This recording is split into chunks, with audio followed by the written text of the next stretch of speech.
for last few decades, in post-independent India, the term corruption, why only in India, all over the world, the term corruption has acquired a civic connotation. Corruption, when you think of corruption, when you speak of corruption, it doesn't convey the moral sense. It is used more in a legal or a civil sense. Okay, there are two, if this point is clear, so we are talking not about the moral connotation of corruption. We are strictly using it in the context of governance, polity, law, civility, and so on. So we are using corruption as a category of civil discussion. Now, there are two ways to look at corruption. One is corruption is what is regarded as corruption by the law of the land. Okay? That is a legal way of looking at it. Let me put it like that. Whatever is defined as a corrupt behavior in law is what constitutes corruption. Okay? So this is one way of looking at it. Corruption is what is regarded as corruption by the law of the land. There is another way of looking at it also. And this is extremely important, the other way. The other way is people's way, public view of corruption. How do people look at corruption? And from people's point of view, corruption is what is regarded as corruption by the people. There are two different things, law and people. The definers, there are two definers. One, the law, that is the legislators, the power elites who enact laws. So that is one way of looking at corruption. The perspective of the power elites or the legislators or the legal luminaries. Okay, that is one perspective on corruption. When they define corruption, how do they define corruption? They define it through the medium of law. Okay, so then there is another lens through which you look at corruption, and the other lens is people's lens. How do people look at corruption? What is it that people regard as corruption? Now you would perhaps be wondering as to, is there a difference between the two? The perspectives of the two? Yes, there is. It is quite possible that what is regarded as corruption in law is not regarded as corruption by the people. And the converse of it is also possible. What is regarded as corruption by the people is not recognized, not officially defined as corruption by the power elites, by the law of the land. So there may be a gap, and there generally is a gap between the two. The way the legal luminaries or the legislators, if you like, the law of the land defines corruption, because the law of the land, after all, who enacts law of the land? It is legislators, the so-called people's representatives. But people's representatives are only representatives of the people. They don't constitute people. People constitute another category, larger mass, common man. Okay? So the public as such, the citizenry, there are two different. So the first thing that you have to understand is that there are two perspectives on corruption, on the concept of corruption. A legal perspective and a public perspective, or call it people's perspective. All right. Now let us look at. And it's important to understand this distinction for the simple reason that there is always an interaction between the two.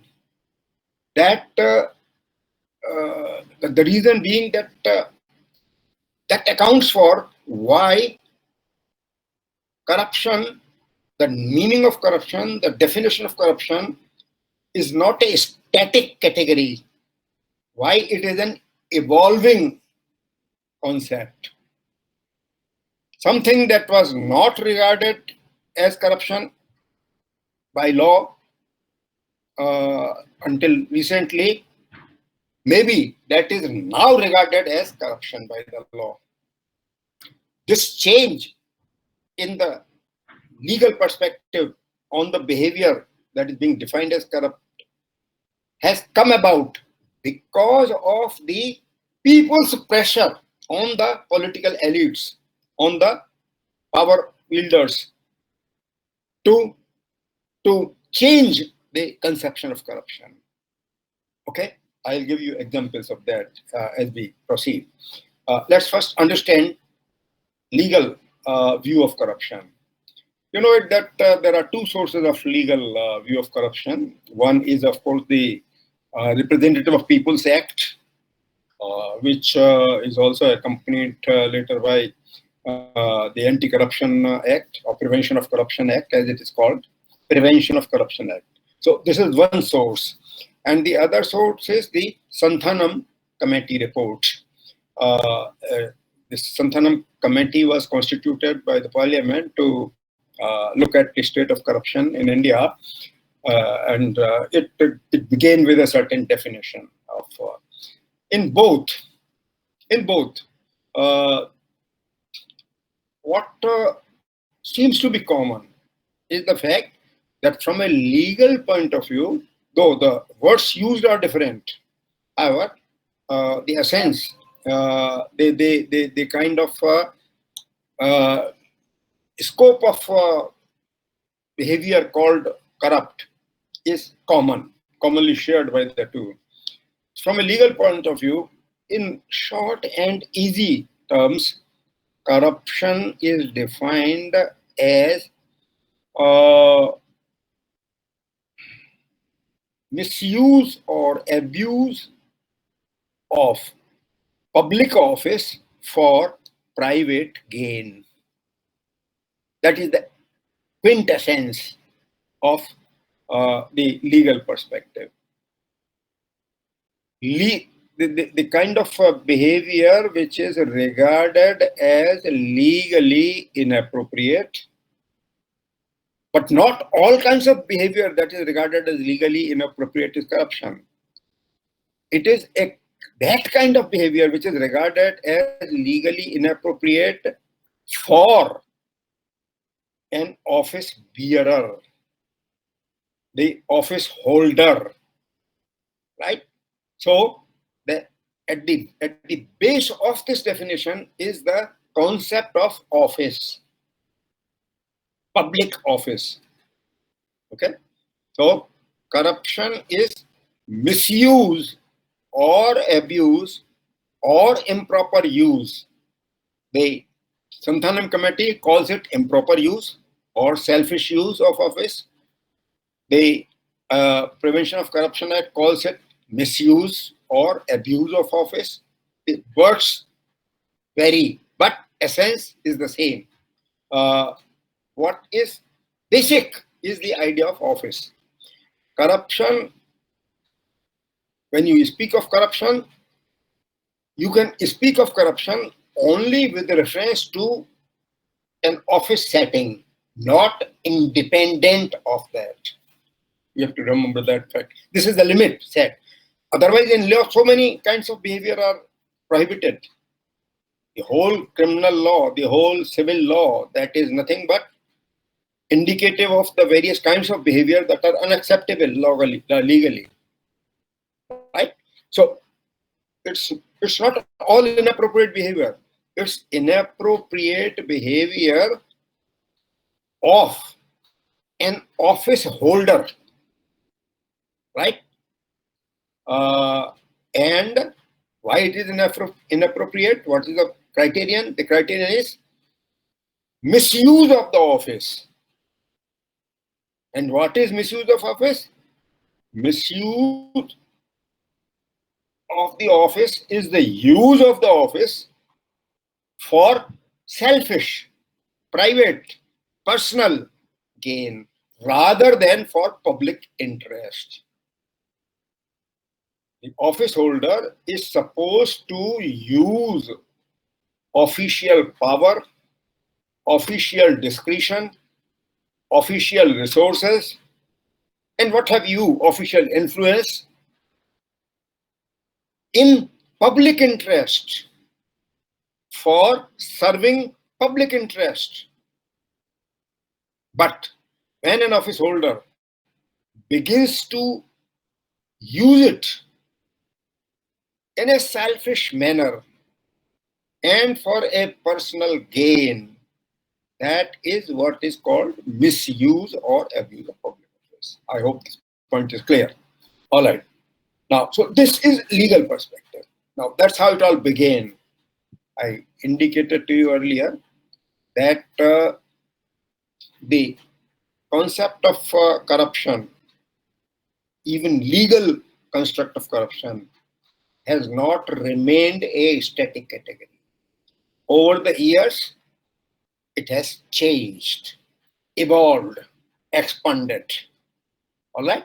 It has expanded. The concept of corruption has expanded. Now, let us see how it has expanded and why it has expanded. Why it has expanded is because people begin to point out that this is too limited a view of corruption. There are, number one, for instance, it was argued by civil society organizations. It was argued by the agencies which, civil agencies which represent people's perspective, be it media, be it, if you like, the NGOs, the volunteer organizations, and be it intellectuals, whosoever was dealing with it. They said, no, this is too parochial, too narrow, too limited a view of corruption. Why? Number one, because corruption, because what this view implies is as if corruption is limited only to government, the public sector, as it is called. Okay? But people said there is a whole lot of corruption in private sector, in the corporate world. There is a whole lot of corruption even among the NGOs, the voluntary organizations. They are also playing corrupt. So it was argued that there is a need to broad base the legal view of corruption, this definition of corruption. And in response to it, then came the amendment to the Prevention of Corruption Act. Similarly, another argument that was advanced by the people, another limitation of this legal construct that was pointed out by the people. So one limitation is that it is too limited, that there is a need to broad base its sphere. Okay, the sectors to which it applies, the term applies.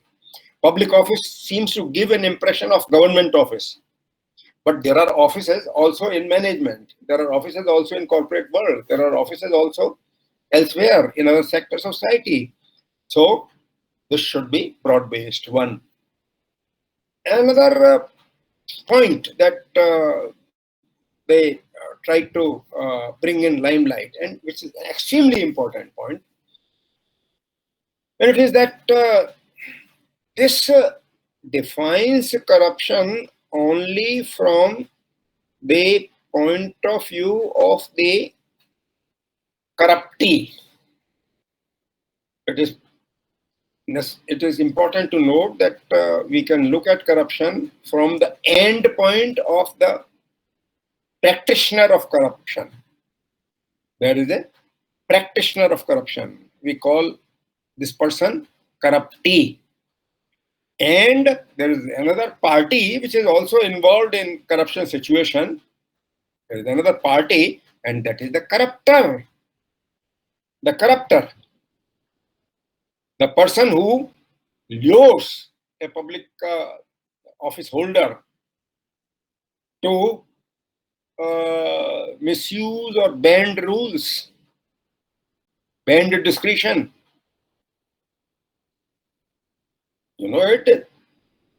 In most cases of corruption, there are involved two parties, the briber and the bribee.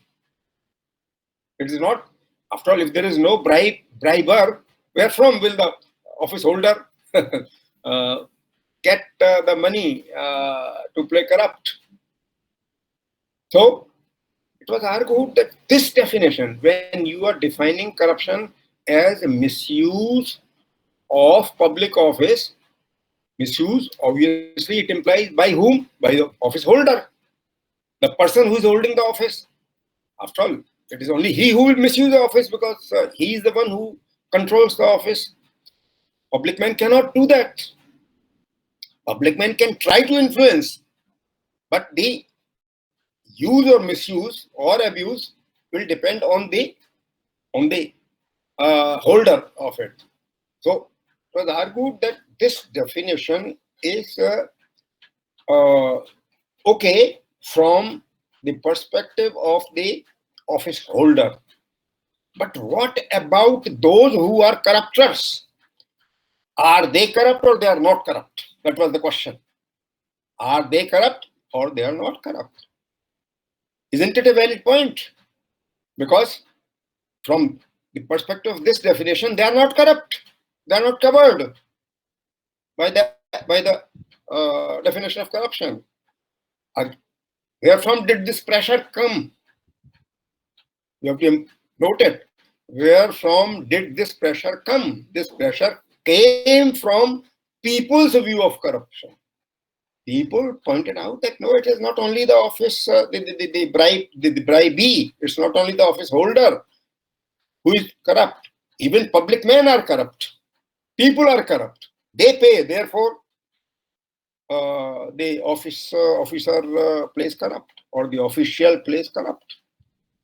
Right?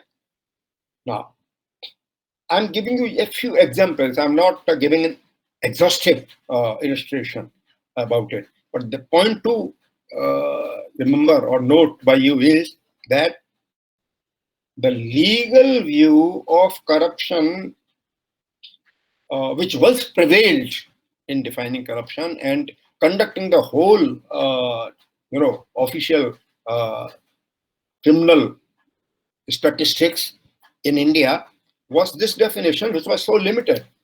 Now, when these things were pointed out by the people and their representatives, eventually the notion of corruption got expanded. It got broadened. In the law itself, now in the Prevention of Corruption law itself, in the Representative of People's Act itself, then amendments have been made. And now corruption is defined not just in terms of its limitation or limits to government offices.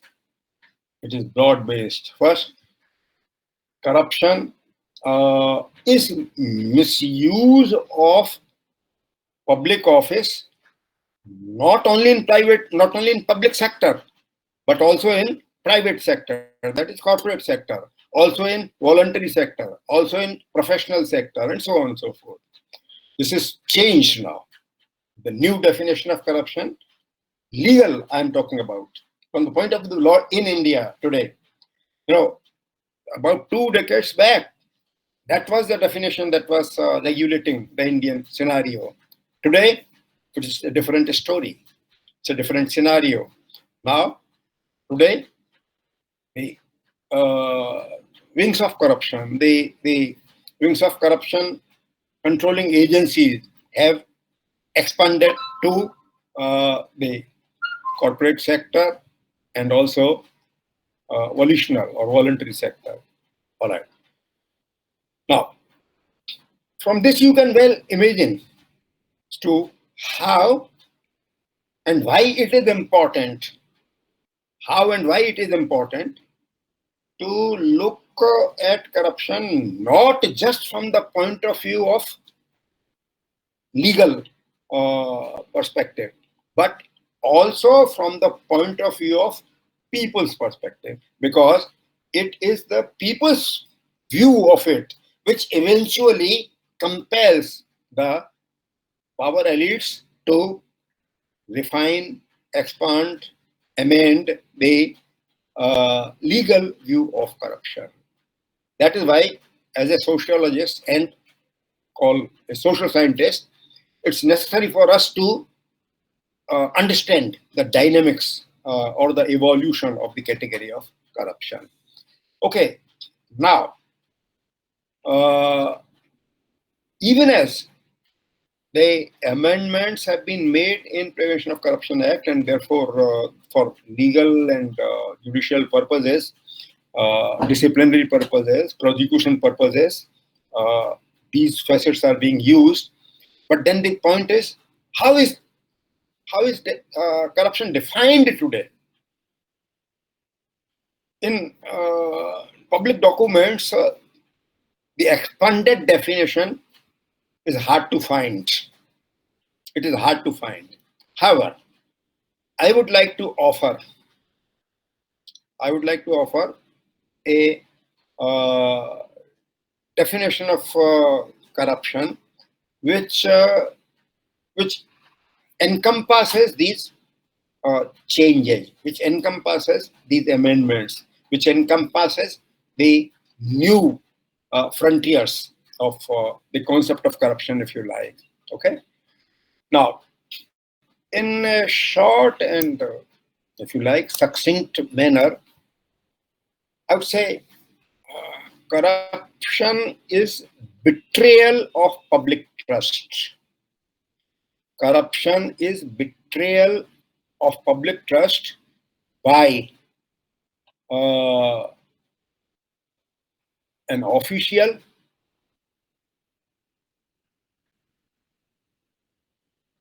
oblique or slash, or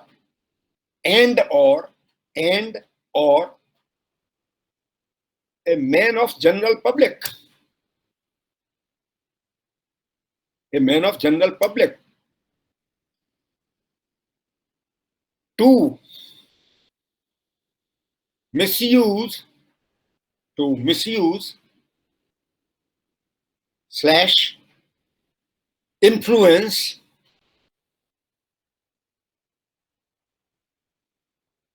the entrusted trust in the office, to misuse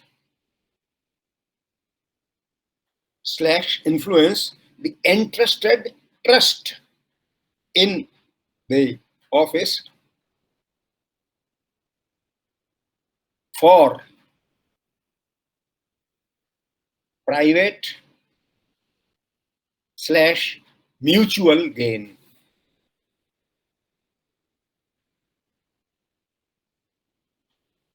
Okay, now you read it and see if it is a wider definition or it is not.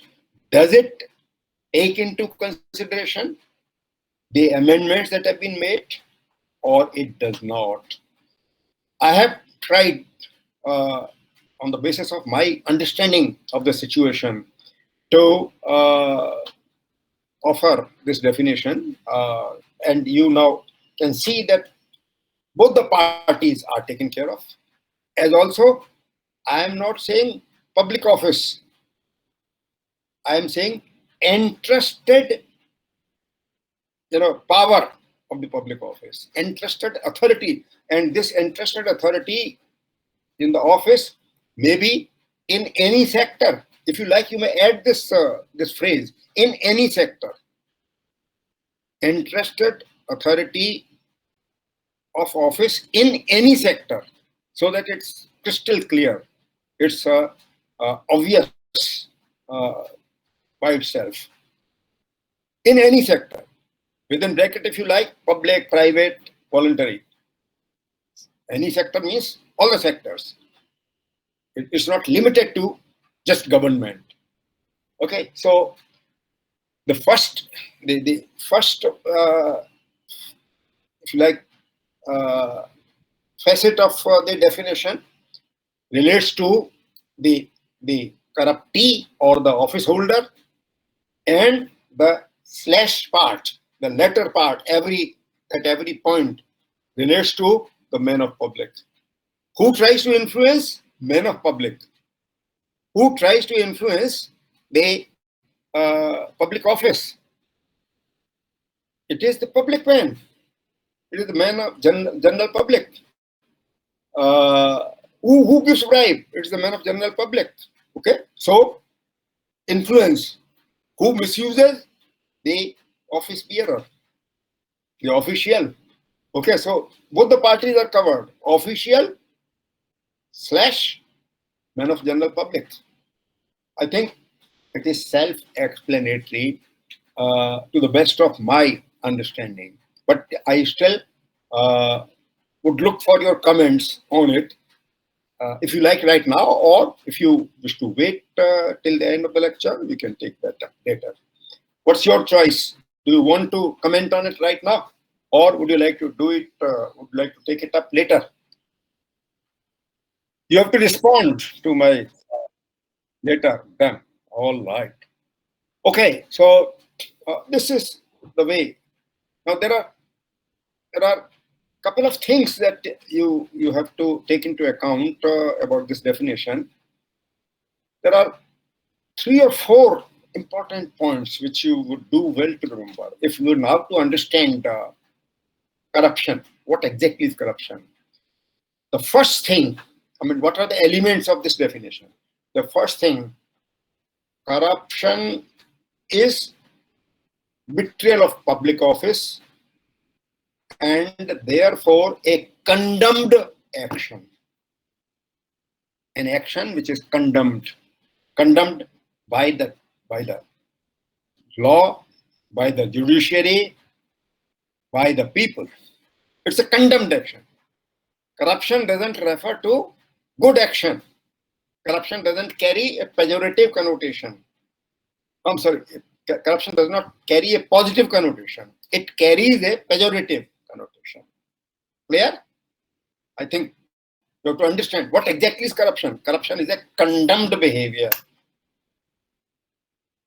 Condemned by the law, by the judiciary, by the people, by public, everybody. It is a condemned action. Why it is condemned?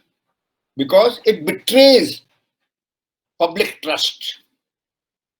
The public has put trust in the office, that the office holder will conduct the office in a legally defined, appropriate manner, right? So if it is condemned when the holder, the office holder or the office bearer or the officer deviates from that norm. It's not all deviance that is corruption.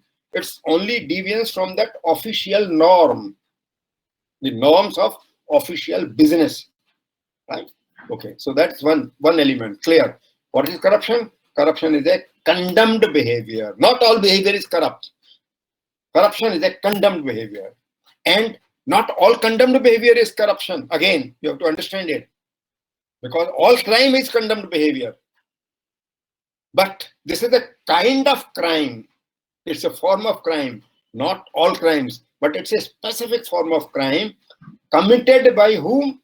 Committed by the office holder or the man of public who tries to influence the public decision making. Okay, I hope you get it.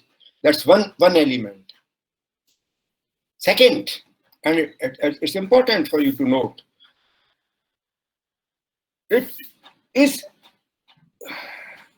largely a secret exchange. It denotes largely a secret exchange. It's always shrouded in secrecy. Corruption is not played openly. It's always secret, behind the scene, under the table. Okay, it's not obvious, but it's important to point out so as to understand the category of corruption in a proper manner, in a systematic manner. The third thing about it is it implies betrayal of entrusted power or authority or resources or what have you associated with an office. So this is a third element.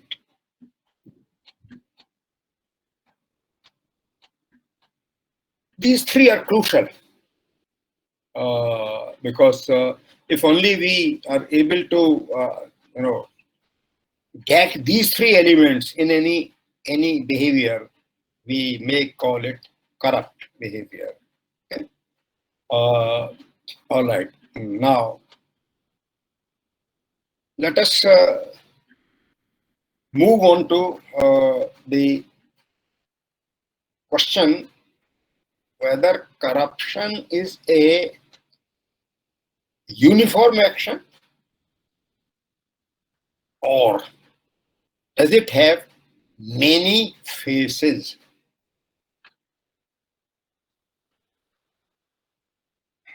It's important for us to know or understand that corruption has many faces. Generally, when you hear of this word, what readily comes to your mind is bribery. Generally, when you hear this word corruption, what readily comes to your mind is bribery. But please note, bribery is neither the only form of corruption, nor it is always the most important form. What does it imply? It implies that there are many other forms of corruption other than bribe. Therefore, it is important to understand the forms of corruption. Corruption is not a homogeneous basket of actions. Corruption is not a basket of homogeneous actions. It contains varieties of actions that are condemned actions. Okay. Now, we can figure out the forms of corruption on two bases for the present. But I would certainly like to put it to you to think of any other, a third or a fourth basis also. For the present, whatever comes to my mind, I share it with you. The first is the facets of corruption, the forms based on the facets, F-A-C-E-T-S. The forms based on the facets. We are dealing now with the forms of corruption, and the first is the first basis of identifying these forms is the facets of corruption. What are the various facets of corruption? In order to understand the various facets of corruption, let's begin with a simple thing. Do you think it is necessary for corruption to have two parties? Does it necessarily take two parties to play corrupt? Or can it be viewed also without a second party? What do you think? Do you think it always takes two or more parties to play corrupt? That is the briber and the bribee. Yes. Yes, Mr. Singh.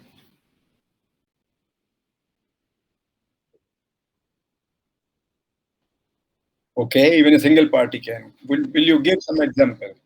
Will you illustrate it with an example?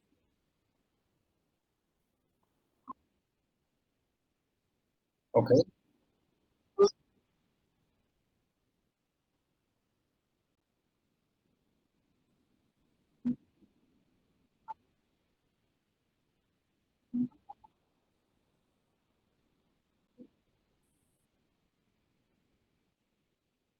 Mhm. You do it on your own will, on your own. I mean, the party doesn't approach you for that. You do it volitionally. Okay, that's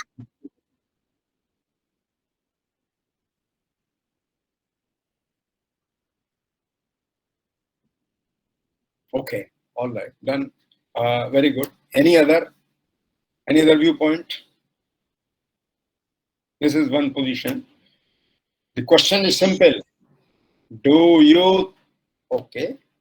All right. Yes.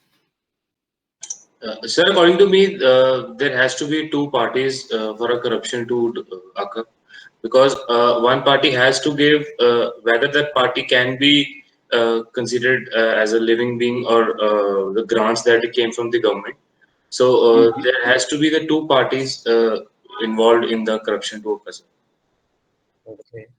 Okay. So you are of the view that it always takes two to play corrupt. All right. Any other opinion?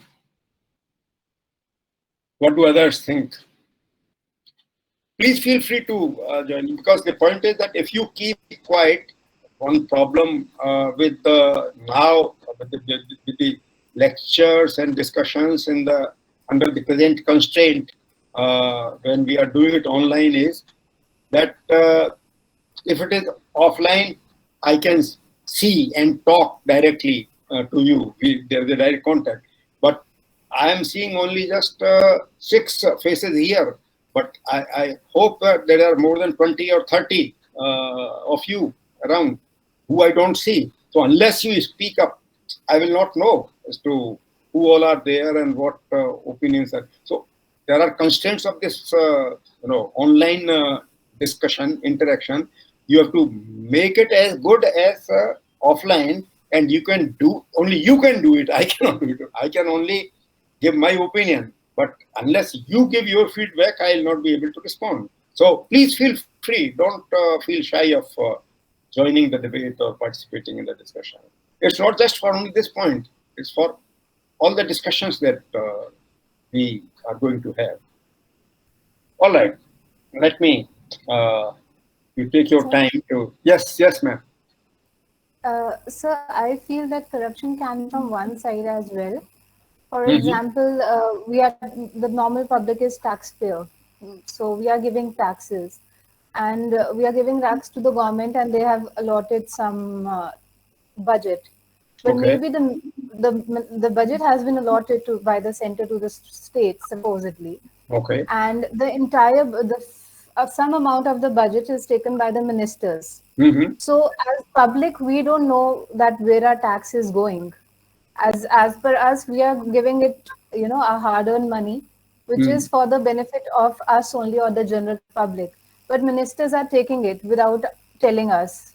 Suppose, I'm not saying they do take it, but maybe if they do. Okay. So that is one-sided corruption, because we are not giving that money as per, with a negative thought in our mind, but they are taking it for their own private purpose, for their own need or use, which is, it's not meant for that. It is meant for the public, maybe the roads or the hospitals or something else, but they are taking it for their own personal use. So that can be an example of one-sided corruption, sir, as per me. Good. Yes, sir.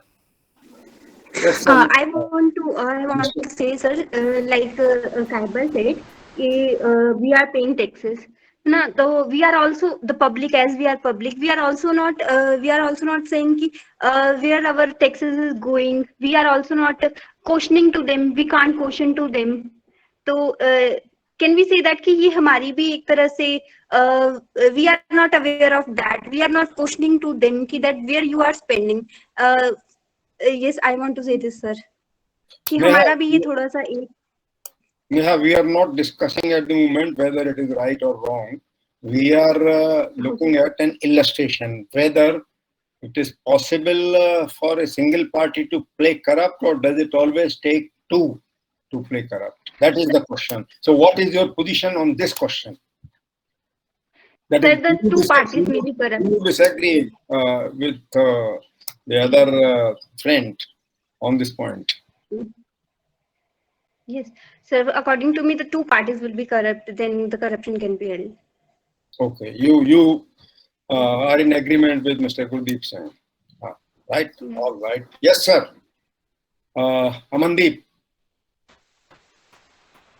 सत Sri Akal sir sir according to me there are ਜ਼ਰੂਰੀ ਨਹੀਂ ਹੈ ਕਿ ਆਪਣੇ ਕੋਲੇ sir ਦੋ ਪਾਰਟੀਆਂ ਹੋਣਗੀਆਂ ਤਿੰਨ ਪਾਰਟੀਆਂ ਹੋਣਗੀਆਂ ਇਕੱਲਾ ਬੰਦਾ ਵੀ ਸਰ ਉੱਤੇ ਕਰਪਸ਼ਨ ਕਰਦਾ ਜਿਵੇਂ ਕਿ ਕੋਈ ਬੰਦਾ ਸੀਟ ਦੇ ਉੱਤੇ ਬੈਠਾ ਹੀ ਉਹਨੇ ਸਾਰੇ ਫੰਡ ਦੀ ਇਸ਼ੂ ਕਰਨੇ ਲੱਗੇ ਕਿਸੇ ਨੂੰ ਵੀ ਜ਼ਰੂਰੀ ਨਹੀਂ ਹੈ ਕਿ ਉਹ ਅੱਗੇ ਫੰਡ ਦੀ ਇਸ਼ੂ ਵੀ ਕਰਦੇ ਨੇ ਉਹ ਆਪਣੇ ਕੋਲ ਵੀ ਰੱਖ ਲੈਂਦੇ ਨੇ ਕਿਸੇ ਨਾ ਕਿਸੇ ਤਰੀਕੇ ਦੇ ਨਾਲ ਇੱਕ ਤਾਂ ਇਹ ਚੀਜ਼ ਹੋ ਗਈ ਸਰ ਦੂਸਰੀ ਕਰਪਸ਼ਨ ਹੁੰਦੀ ਹੈ ਕਿ ਅਸੀਂ ਕਿਸੇ ਤੋਂ ਕੰਮ ਕਰਾਉਣਾ ਅਸੀਂ ਪੈਸੇ ਦੇ ਕੇ ਕਰਾਉਂਦੇ ਨੇ ਸਰ ਉੱਥੇ ਦੋ ਪਾਰਟੀਆਂ ਇਨਵੋਲਵ ਹੋ ਜਾਂਦੀਆਂ ਨੇ ਹੁਣ ਆਪਾਂ ਵੱਡੇ ਲੈਵਲ ਤੇ ਜਾਂਦੇ ਨੇ ਕਈ ਜਗ੍ਹਾ ਇਦਾਂ ਦੀ ਮਿਨਿਸਟਰੀਜ਼ ਹੈਗੇ ਨੇ ਇਦਾਂ ਦੇ ਡਿਪਾਰਟਮੈਂਟ ਹੈਗੇ ਨੇ ਜਿੱਥੇ ਗਰੁੱਪ ਆਫ ਪੀਪਲ ਇਕੱਠੇ ਹੋਏ ਕੰਮ ਕਰਦੇ ਨੇ ਸਰ ਉੱਥੇ ਮਲਟੀ ਟਾਈਪ ਆਫ ਪਰਸਨਸ ਔਰ ਕਰਪਸ਼ਨਸ ਕਰਦੇ ਨੇ sir multi parties sir involve ਹੁੰਦੀਆਂ ਨੇ ਜਿੱਦਾਂ ਕਿ ਵੱਡੇ ਪ੍ਰੋਜੈਕਟਸ ਆਪਾਂ ਨੇ ਟੈਂਡਰ ਕਰਨਾ ਸਰ ਟੈਂਡਰਿੰਗ ਕਰਨੀ ਹੈ ਟੈਂਡਰਿੰਗ ਦੇ ਵਿੱਚ sir more than 2 or 3 or 5 people involve ਹੁੰਦੇ ਨੇ ਸਰ ਇੱਦਾਂ ਸਰ ਇਹ ਆਪਾਂ ਕਹਿ ਨਹੀਂ ਸਕਦੇ ਕਿ ਕਿੰਨੀ ਪਾਰਟੀਜ਼ ਇਨਵੋਲਵ ਹੁੰਦੀਆਂ ਨੇ ਕਿੰਨੀਆਂ ਵੀ ਹੋ ਸਕਦੀਆਂ ਸਿੰਗਲ ਪਰਸਨ ਵੀ ਹੋ ਸਕਦਾ ਜੀ So, Aman, your position is that the single party can also play corrupt. Am I right in summing up your position? All right. Okay, I think we can now proceed. We can stop at this point as far as discussion from the floor is concerned. You see, those of you who take a position that a single party can play corrupt, they are correct. They are correct because there are a whole lot of examples of the corrupt behavior which are played by a single party, and the other party is not necessarily required to play corrupt.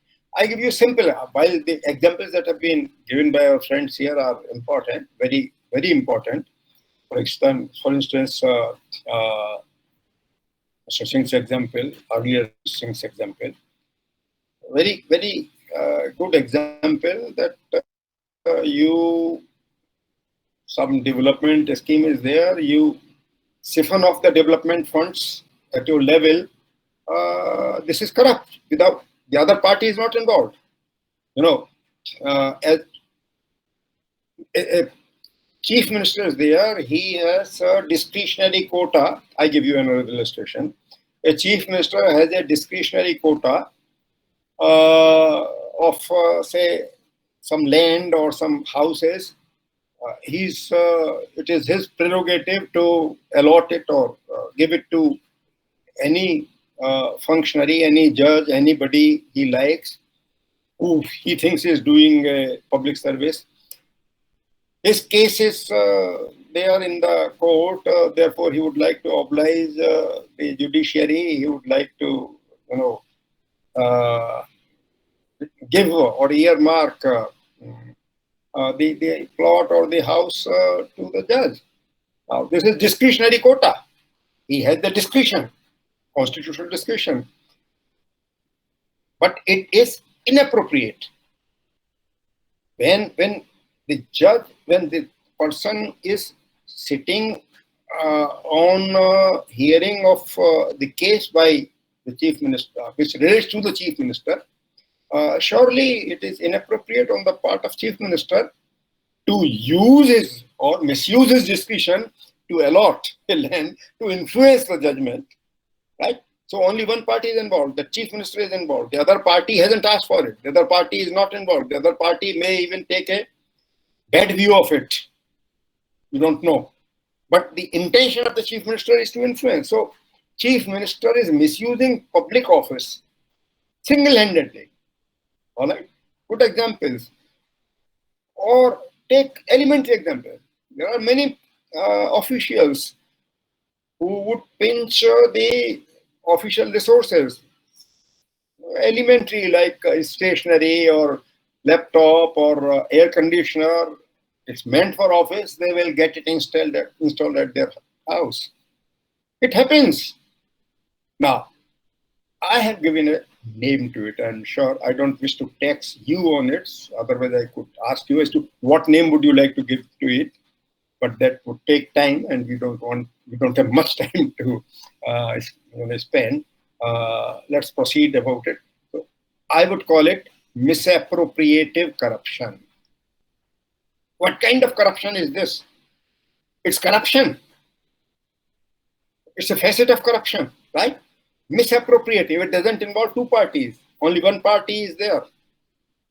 This official who is stealing the stationery from the office, the stationery is meant for public use. That is used by him for public purposes, in public interest, not in the interest of his family, his kids. The official car is meant for his official visits, not for going to a theater, not for visiting a friend, not for going on a trip with his family by this car. But it happens. Generally, there is no line drawn. So, for most part, it never gets reported, it never gets known, but it's a common phenomenon. But what you are doing is you are misusing public resource. You are misusing public office. Okay? And this is, you are doing it single-handedly. There is no other party involved in it. By no means any other. If at all, the other party only look down upon you. When they see your car outside the multiplex, official car, why is the official car here? The fellow has come to watch a movie by official car. Now, so this is, you are misappropriating the public funds, the public facilities, the public resources meant and given to you with the trust that you will use them only for official purposes, not for unofficial purposes. Clear? So I'm discussing it with you also to appeal to your morality, as in when you are selected, that you have to be careful about it. It happens widely, but that doesn't make it a right thing. Its wide practice doesn't lend appropriateness to it. You have to be careful about it, because you have to understand that you are using public funds and you have to use them for public purposes, not for private purposes. Okay, so this is misappropriative. Now, so this is one facet. This is one facet of corruption, okay, single-handed. Another facet of corruption, I'm talking about the classification of forms of corruption on the basis of facets of corruption, corrupt behavior. So this is one. Another, rent seeking.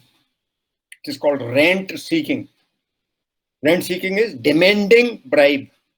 Rent seeking is, okay, if you, the official telling the party, the other party, the public party, look, if you know, I take things as they come to me by in that order. So I can't take up your case. Wait for your turn, okay?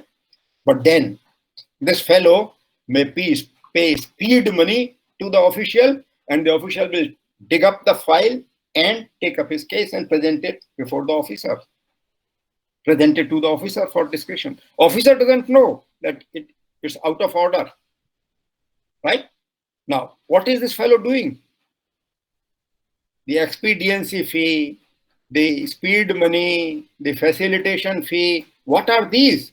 These are rent seeking. If you want me to go out of turn, if you want to take an out of turn favor, well, okay, grease my palm, I'll do that.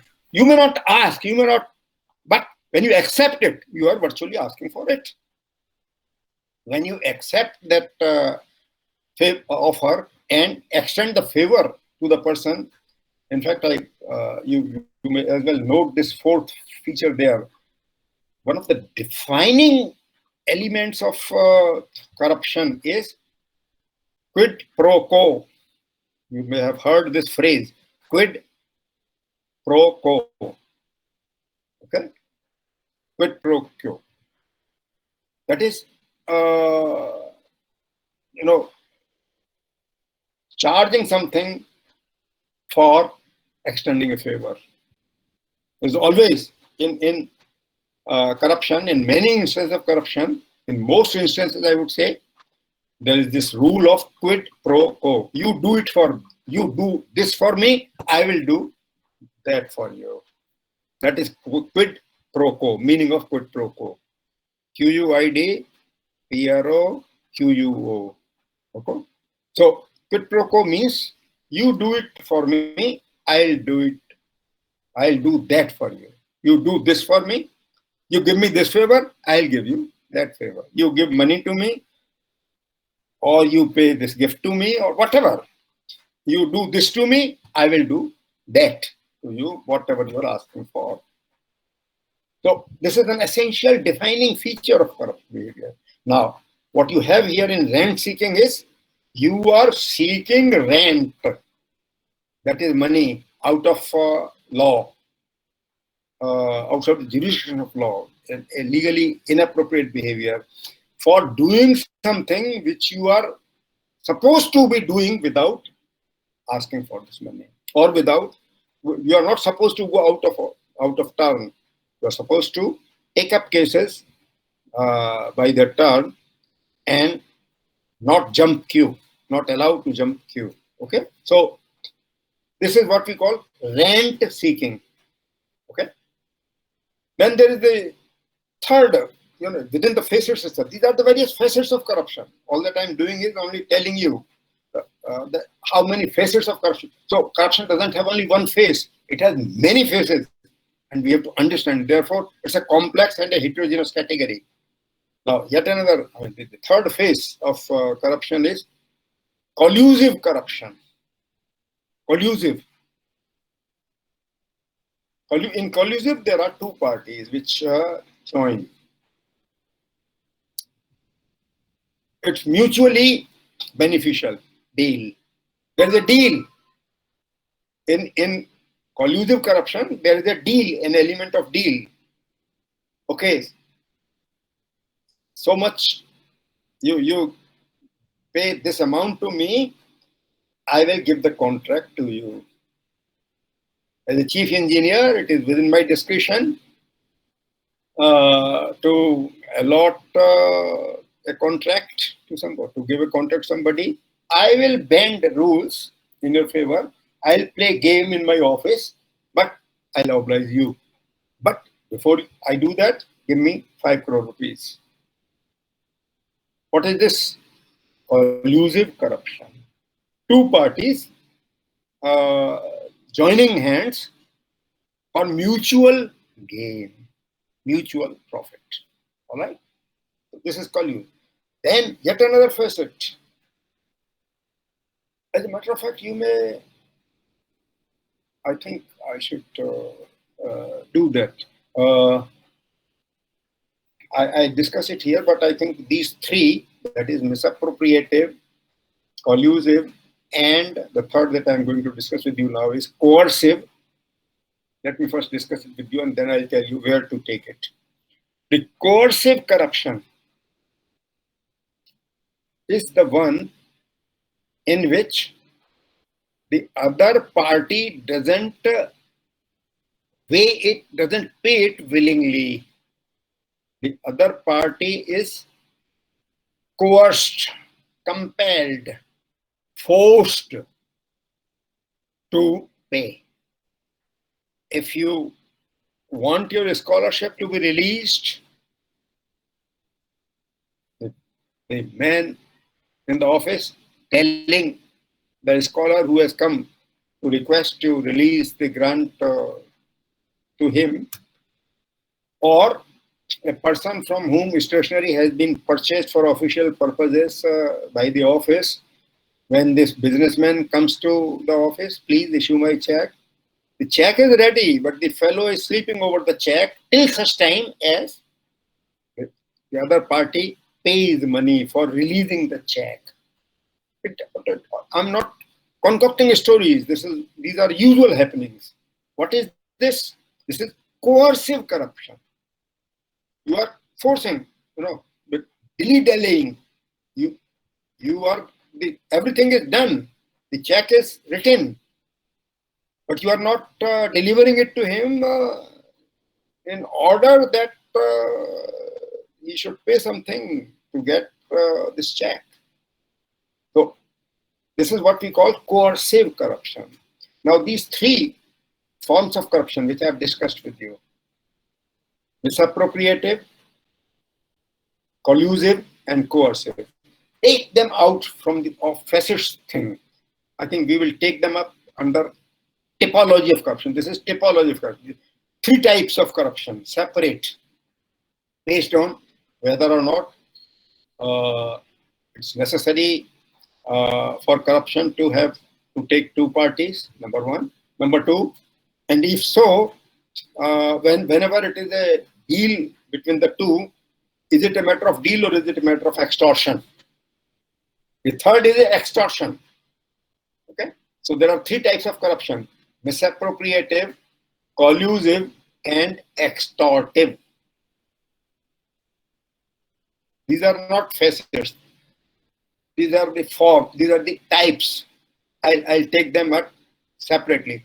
We have to distinguish between forms and types.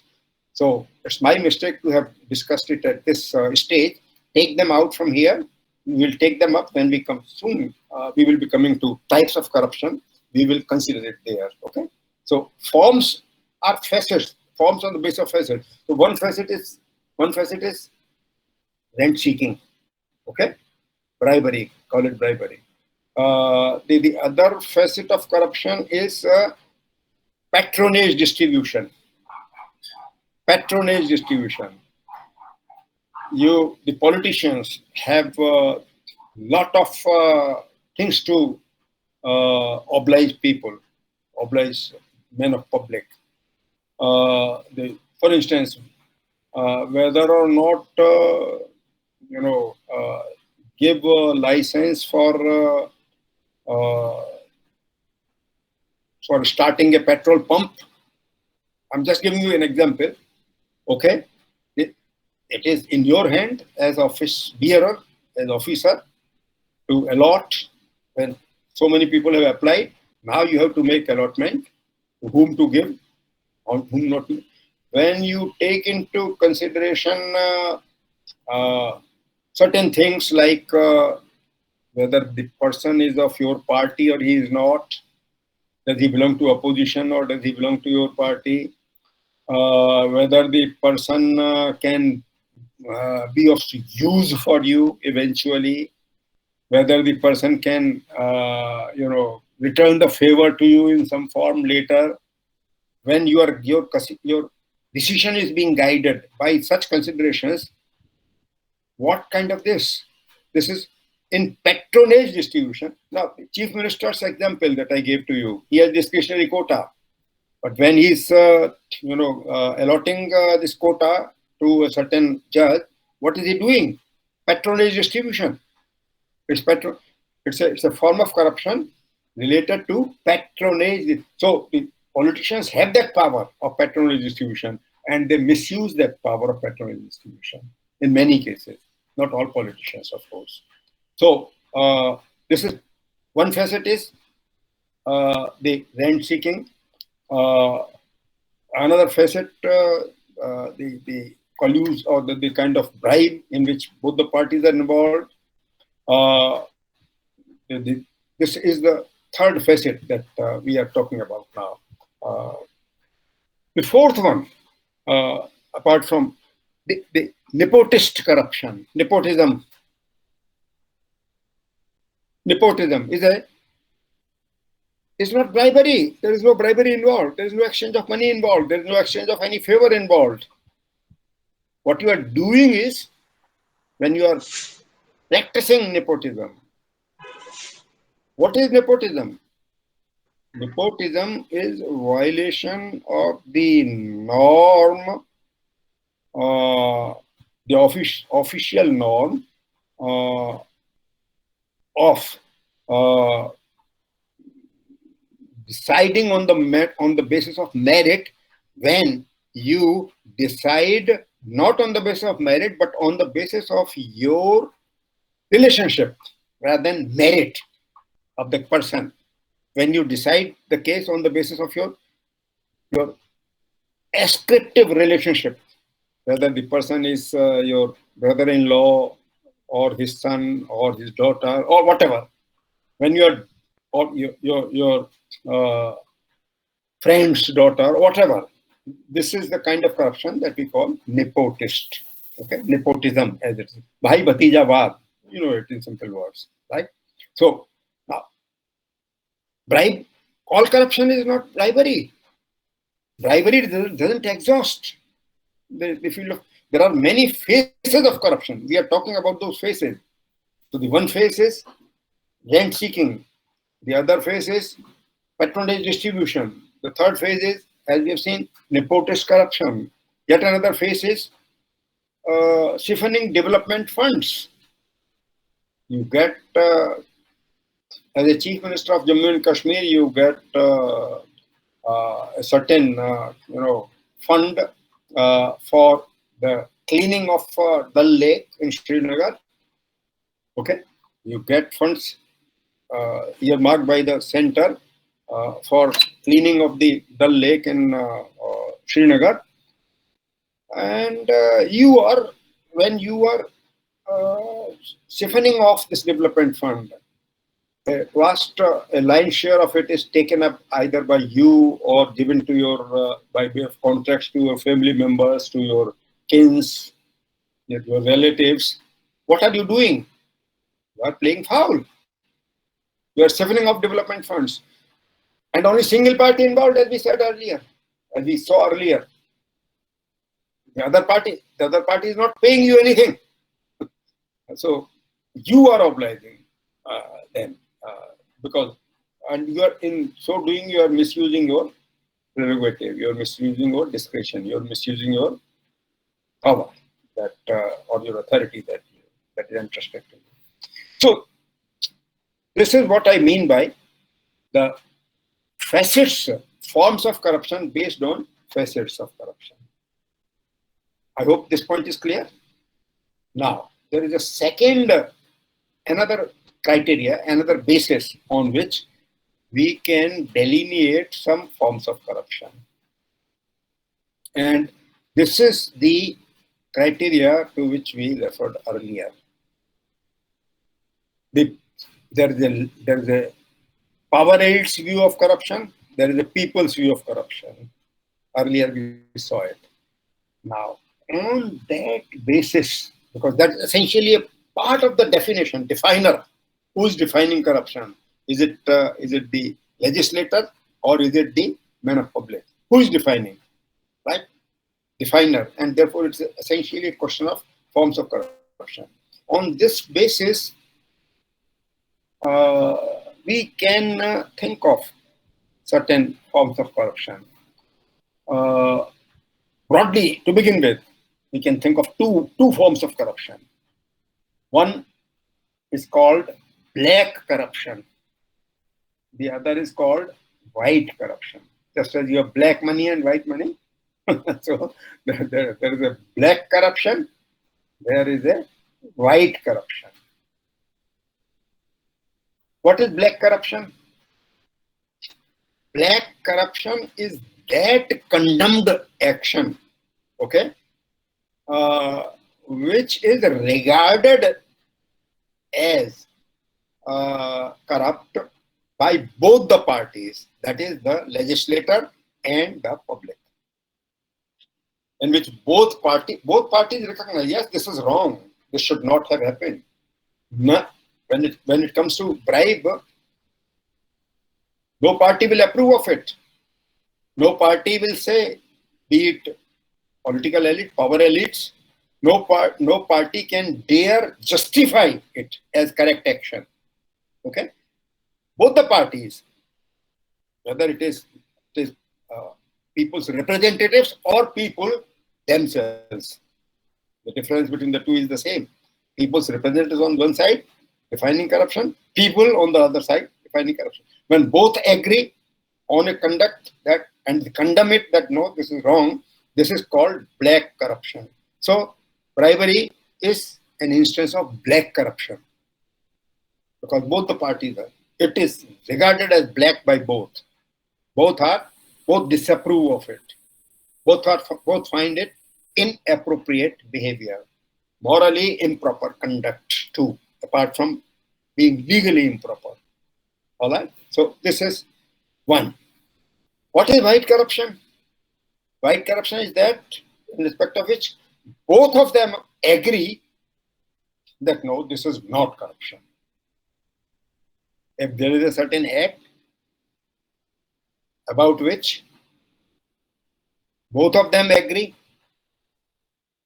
that this is not corrupt, it's not an instance of corrupt action or corrupt behavior, corrupt practice, it will be called white corruption. Now you might be wondering, I give you a simple example. You know that there was a time when the politicians made appeal to the people for voting to them in the name of either religion or caste or any such affinity. Okay, there was a time, so there were vote banks, based on caste or on religion, etc., etc. There was a time when this happened. Then came a time when we noticed that politicians just before the night of the day when the election or the voting was to take place, they would distribute either liquor or money or quilt or whatever among particularly the lower class people and the deprived. Then came a time, the recent time, when politicians, through their manifestos, particularly just before the election, they would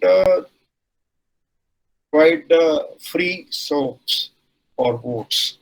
That is, if you vote our party to power, if you vote this candidate to power, I will give you free bicycles. I'll give you free laptops to the youth. I'll give you this. I'll give you that. I'll waive all your loans. Farmers, I'll waive the farmers' loans if our party is brought back to power. Now, what I'm drawing to your attention is a simple fact that whatever the form of it, particularly the other two, while they were criticized, vote banks and so on, they were practiced, but there were many who criticized them.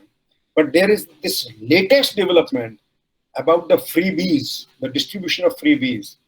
the soaps for votes, as if you like, the kind of gifts announced through election manifesto by a political party or a particular contestant of that party,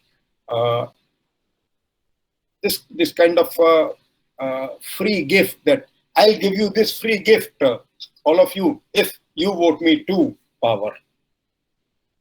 Now, I haven't come across many people who would call it corruption. People accept it, fine, this is part of manifesto. This party X is offering us this, party Y is offering us this. It's a matter of their, So those who are offering, the politicians who are offering them, they feel nothing wrong in it. It's okay. They don't condemn it. Nor do the people who are voting. They also don't condemn. But for all practical purposes, it is white corruption. Because why it is white corruption is because it meets that condition of quid pro quo, the defining criteria. You do this for me, I will do in return that for you. Do you agree or disagree?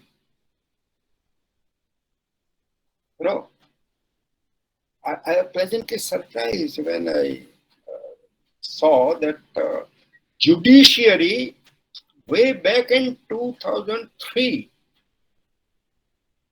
and later in 2013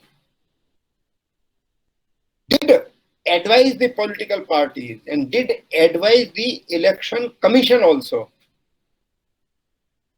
to stop this practice of distributing freebies and announcing them before election, just before the election or on the election eve. This is clear case of corruption. So earlier I thought perhaps I may be an eccentric person about it, but then to my pleasant surprise I could see the judiciary's advice to the election commission also that you should ensure that this practice is not allowed. But the election commission hasn't devised any norm to that effect yet. Even in the recent elections, these freebies were announced freely in all states at the time of legislature, elections of two legislatures, as also parliamentary elections. So I, for one, feel strongly that there is a case for distinguishing these forms, these faces. This is a face of corruption. It's a disguise. I will call it a corruption in disguise. It's a disguised face of corruption. It's white corruption. White corruption because both the parties are openly playing it. Generally, we saw corruption is practiced in secrecy, right? But here, it's being practiced in open. To the knowledge of everybody, to the notice of everybody. So this is about, this is black corruption. Now, let us also look at it a little more deeply.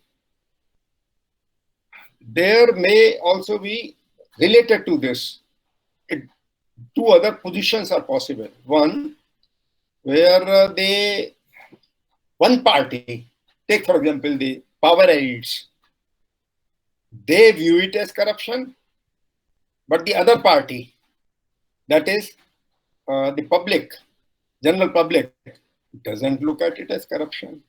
Or it could be the other way around, that where the public looks at it as corruption, but the politicians don't look at it as corruption. One example of this is political horse trading, defections. Now, if you ask the people, the voters who voted this person to power, who is now defecting from the party, for what sake? Not for any other sake, except for personal, private gains. That this party is not giving this office to me, it is not making me cabinet minister.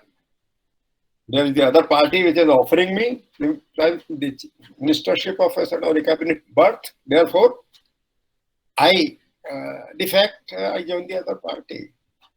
We have number of cases, the recent most being case from Punjab, your own state, very many other states. So what we find is, people, if you ask the people, if you ask the NGOs, if you ask the civil society representatives, they'll say it is clear corruption. We voted to the party, not to you. And therefore, if you are defecting, you were our contestant, we voted to you because you subscribe to the ideology of this party. Now you are ditching us. You are violating the public trust that we put in you. So there is a gray area also. What I'm suggesting to you is there are three forms of corruption. The black corruption, condemned by both the parties. The white corruption, tolerated, if not accepted by both the parties, at least tolerated. And the third, in which one party tolerates it, another condemns it. That is gray. So, black, white, and gray. These are facets of corruption. These are faces, or I give you a better word, shades, on the basis of shades. These are the three shades of corruption. Corruption comes to us in various forms and shades. So there is a black shade of corruption, there is a white shade of corruption, and there is a gray shade of corruption. And it is a matter of defining corruption. I'm not talking of types. Let me clarify here that I draw a line of distinction between forms of corruption and types of corruption. I draw a line of distinction between the two. There are forms of corruption, there are types of corruption. The basis of this differentiation is what I mean by forms of corruption are the phases of corruption. So, rent seeking is a phase of corruption. It's defined. Part of it, part of definition. The shade of corruption, black, white, or gray, is relating to the ingredients of corruption itself. Public and private, the definers, the difference of opinion between the definers, or the agreement, whether on positive or negative valuation of the act. But definers are involved. So these are facets of corruption, right? Or better still, forms of corruption. Forms of corruption, we distinguished on two bases. One was facets of corruption, that is the kinds of behavior that are involved in corrupt action.